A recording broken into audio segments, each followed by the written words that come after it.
ஜார்க்கண்ட் மாநிலத்தில் தேர்தலுக்கு பிந்தைய கருத்து கணிப்பின்படி பாஜக கூட்டணி ஆட்சி அமைக்குமா அல்லது ஆளும் ஜார்க்கண்ட் முக்தி மோர்ச்சா காங்கிரஸ் கூட்டணி வெற்றி பெறுமா என எதிர்பார்ப்பு எழுந்துள்ளது.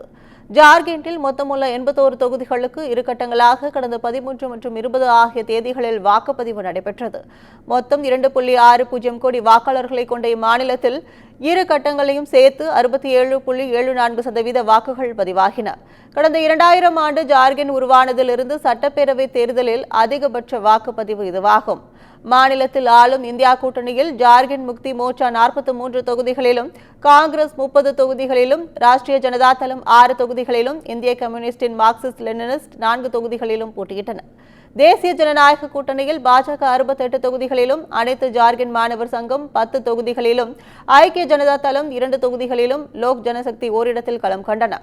முதலமைச்சரும் ஜார்க்கண்ட் முக்தி மோர்ச்சா செயல் தலைவருமான ஹேமந்த் சோரன், அவரது மனைவி கல்பனா சோரன், மாநில பாஜக தலைவர் பாபுலால் மராண்டி, அனைத்து ஜார்க்கண்ட் மாணவர் சங்கம் கட்சி தலைவர் சுதேஷ் மகதா உள்பட மொத்தம் 1211 வேட்பாளர்கள் போட்டியிட்டனர்.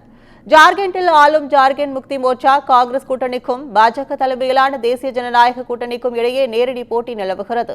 ஜார்க்கண்டில் கடந்த 2019 பேரவைத் தேர்தலில் ஜார்க்கண்ட் முக்தி மோர்ச்சா 30 இடங்களில் வென்றது. அக்கட்சி தலைமையிலான கூட்டணி 47 இடங்களுடன் பாஜகவிடமிருந்து ஆட்சியை கைப்பற்றியது. பாஜகவுக்கு 25 இடங்களே கிடைத்தன.